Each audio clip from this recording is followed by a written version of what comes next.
teman-teman, welcome back to Ingojira Spot. In the video Anfaedah 7 penampakan Godzilla di film lain. Part kedua. Ya, kenapa part kedua? Ya karena kita juga udah pernah bahas tentang penampakan Godzilla ini di video-video yang sebelumnya ya. Link di deskripsi buat yang nggak tahu.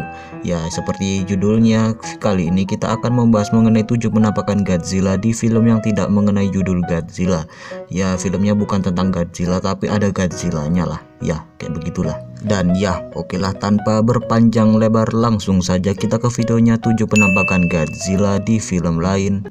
Part Yang pertama, San Andreas tahun 2015. Film San Andreas tahun 2015 ini merupakan film yang diproduksi oleh Warner Bros, New Line Cinema, Felix Roadshow, dan Red Flag Pictures. Film action drama ini menceritakan mengenai sebuah bencana gempa terbesar yang pernah terjadi di sejarah umat manusia dan petualangan seekor kru penyelamat yang bernama Ray, yang dimana dia harus menyelamatkan orang-orang dari gempa bumi raksasa dan juga menyelamatkan keluarganya. Untuk alur ceritanya sudah pernah saya bahas, silahkan kalian cek di channel saya ya. Ya, silahkan kalian cari sendiri aja. Dan ya okelah, karena kita ke penampakan Godzilla, jadi kita akan ke sesuatu yang berhubungan dengan Godzilla di film ini. Untuk penampakan Godzilla di film ini bukanlah penampakan Godzilla dari segi bentuk ataupun suara, tapi ada sebuah dialog yang mempersertakan Godzilla di dalam dialog tersebut. Ya, walaupun dialognya sangat singkat, tapi kata Godzilla di dalamnya sudah sangat bisa didengar dengan amat sangat jelas. Dialog ini terjadi ketika si tokoh utama yang bernama Ray telah berhasil menyelamatkan seekor cewek-cewek yang tergantung di jurang menggunakan helikopternya. Tapi sebagai seekor kru penyelamat juga pasti ada sebuah halangan di dalamnya.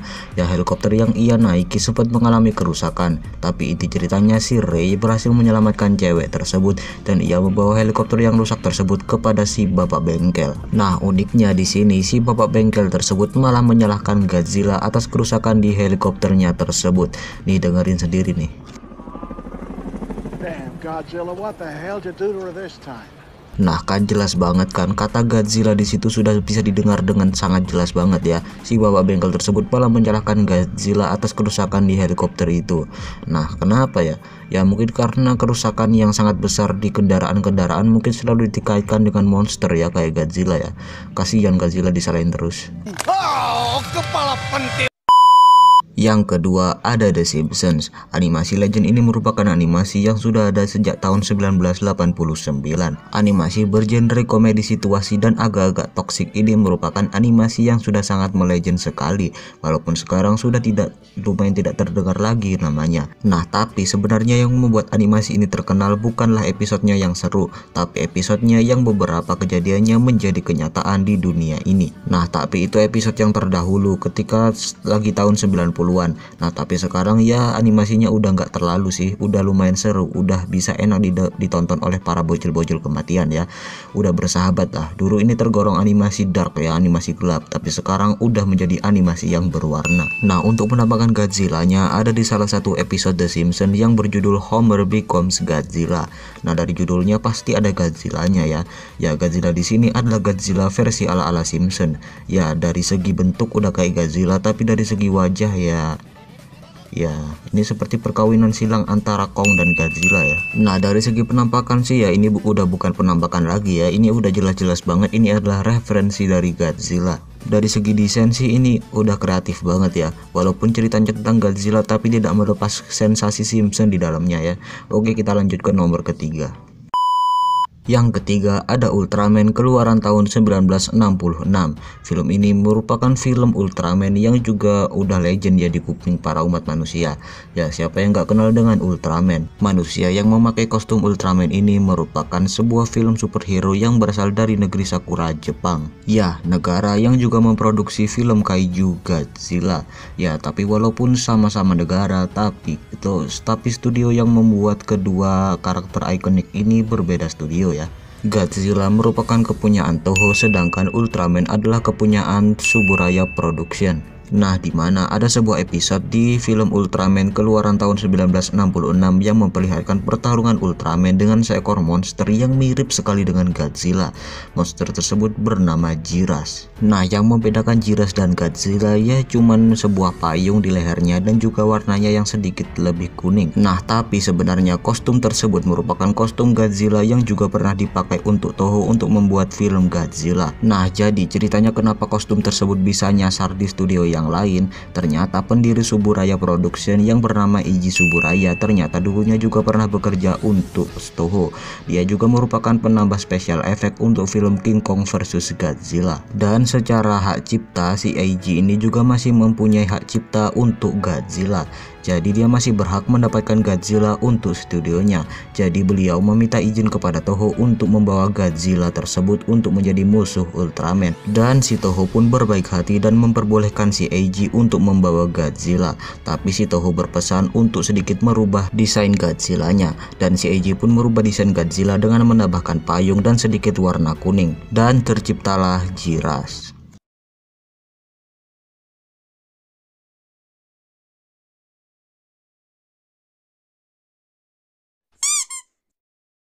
Yang keempat ada SpongeBob SquarePants. Nah, untuk animasi yang satu ini mungkin udah gak perlu dijelasin lagi ya. Mulai dari asal usul, udah berapa season, udah berapa episode, dan karakter-karakternya, wah itu mah udah gak penting. Ya kalian pasti tahu lah tentang SpongeBob yang kecil ini. Ya, animasi keluarga yang sudah ada sejak tahun 1999 ini memang sudah menemani kita sejak lahir sampai sekarang ini. Ya walaupun udah gede, ya sudah masih banyak lah orang yang masih menyukai si SpongeBob ini. Dikarenakan jokes-jokes kecilnya yang membuat para penontonnya selalu tertawa bahagia. Namun pada tahun 2004 si pencipta SpongeBob yang bernama Stephen Hillenburg mengundurkan diri untuk berkreasi di serial SpongeBob dikarenakan dia sudah tidak mempunyai akal untuk melanjutkan serial ini, dan posisinya pun digantikan oleh seseorang bernama Paul Tibbitt. Nah, semenjak saat itu para penonton SpongeBob mulai merasa aneh dengan kelakuan SpongeBob yang sedikit terlalu lebih bodoh, terlalu crispy, dan jokesnya terlalu maksa. Nah, mendengar keluhan para fansnya, si Stephen pun membimbing si Paul untuk memperbaiki kualitas SpongeBob, dan beberapa fansnya pun mulai merasa sedikit mendingan dengan SpongeBob yang baru ini. Namun pada tahun 2018 si Stephen Hillenburg pun akhirnya menghembuskan nafas terakhirnya dan membuat para fans pun merasa sedih.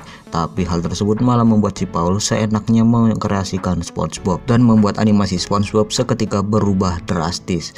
Namun ya gimana lagi, sekarang si Stephen hanya bisa kita kenang dan kreasinya akan selalu kita kenang juga. Dan itulah tadi sedikit story dari si sempak kotak ini, dan kita lanjut ke penampakan Godzilla di animasi ini. Penampakan ini ada di episode yang berjudul A Fly in Her Dam. Episode ini menceritakan tentang si SpongeBob dan Patrick yang datang ke rumah Sandy untuk merayakan kepulangan Sandy dari Texas. Dan tak disangka rupanya si Sandy membawa kutu yang terikut dengannya, sehingga si kutu tersebut pun akhirnya meneror mereka bertiga di dalam rumah si Sandy. Dan penampakannya ada di suara kutu tersebut.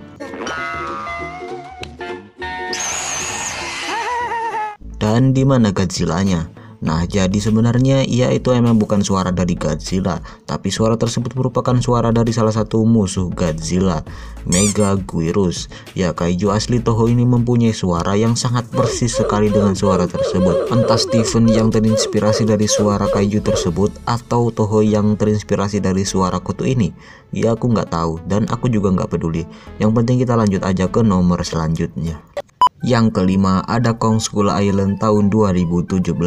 Film buatan legendary Warner Bros dan Tencent ini merupakan film yang mendapat gelar sebagai film dengan CGI terrealistis pada masanya. Walaupun masuk dalam kategori Universe Monsterverse, tapi film Kong Skull Island tidak menceritakan mengenai kisah Godzilla, tapi menceritakan tentang kisah Kong, sang raja Skull Island. Bahkan kemunculan Godzilla di film ini sama sekali tidak ada, tapi hanya ada sebuah penampakan gambar yang memperlihatkan sosok Godzilla dan raungannya. Penampakan tersebut ada di bagian post credit scene atau di secret ending, yang dimana post credit scene ini bertujuan untuk memberitahukan para fans mengenai film Monsterverse selanjutnya, yakni Godzilla King of the Monsters. Dimana secret ending ini memperlihatkan dua karakter utama yang bernama Weaver dan Captain James, yang dimana mereka dibawa ke markas Monarch, yang di sana ada seekor pria yang bernama Dr. Brooks yang memberitahukan mereka bahwa Kong bukanlah satu-satunya raja, dan kita memperlihatkan beberapa gambar yang memperlihatkan Godzilla, Rodan,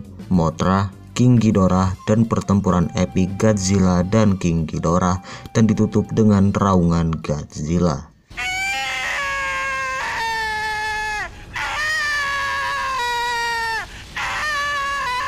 Yang keenam ada Ape vs Monster tahun 2021.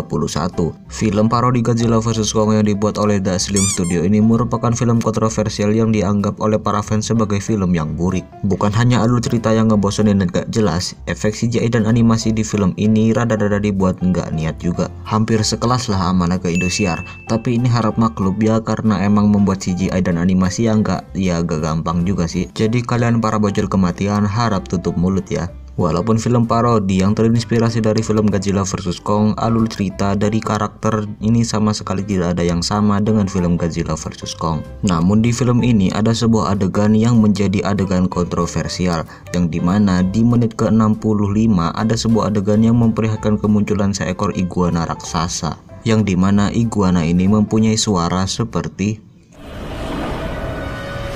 Gentlemen, we have a new... Ya, siapa sih yang gak kenal dengan suara legendaris itu?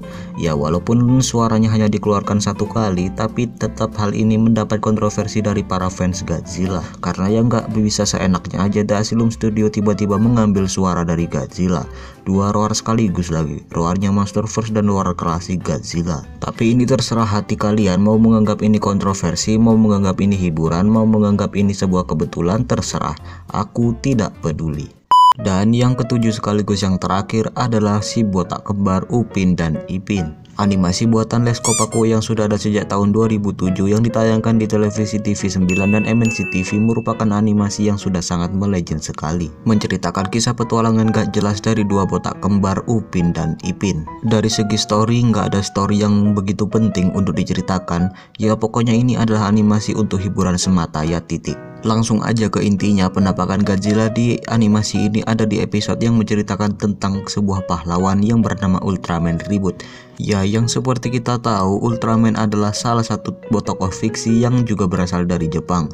Jadi mungkin si Les Kopaku berpikir kalau mereka mengambil sesuatu dari Jepang, ya sayang juga kalau nggak masukin sesuatu yang juga dari Jepang juga ya kan. Nah, dari segi penampakan ada di dua monster yang dilawan oleh sang Ultraman Reboot ini. Monster pertama ada monster yang bernama Makhluk Asik Kilat. Makhluk ini mempunyai bentuk seperti manusia, tapi dengan wujud yang gak jelas. Yang dimana kalau kita perhatikan wajah makhluk ini mirip seperti makhluk dari Toho yang bernama Hedorah, dan warnanya mirip seperti Jet Jaguar dengan warna kuning, biru, dan merah. Dan yang kedua ada raksasa halilintar, yang dimana wujud makhluk ini mirip seperti Godzilla, tapi dengan tangan yang sedikit ke bawah dan kepalanya dipenuhi dengan duri-duri yang gak jelas, dan bagian punggungnya dilengkapi dengan dorsal yang mirip sekali dengan Godzilla. Tapi ya sesangar-sangar apapun monster ya jelas bisa dikalahin lah sama sang Ultraman. Ya namanya juga Ultraman Reboot ya, Ultraman ngajak ribut ya, padahal monster gak ngapa-ngapain juga ya.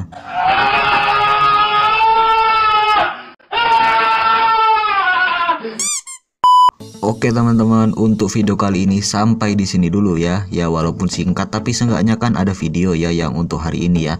Ya mungkin juga beberapa hari yang lalu Aing juga nggak terlalu banyak bikin video ya. Bukan males ya, bukan males, cuman pegel mau bilang males ya. Oke lah ya, karena kenapa ya nggak bikin video ya karena lagi ada urusan ya. Jadi kalau misalnya Aing nggak bikin video untuk beberapa hari, beberapa minggu, beberapa bulan, beberapa tahun, beberapa abad ya itu artinya ada urusan ya. Jadi harap jangan klik unsubscribe ya, please lah, please dan please ya. Oke lah teman-teman, sampai sini dulu jumpa kita hari ini. Mudah-mudahan teman-teman terhibur dan sampai jumpa di video bulan depan berikutnya. Bye bye.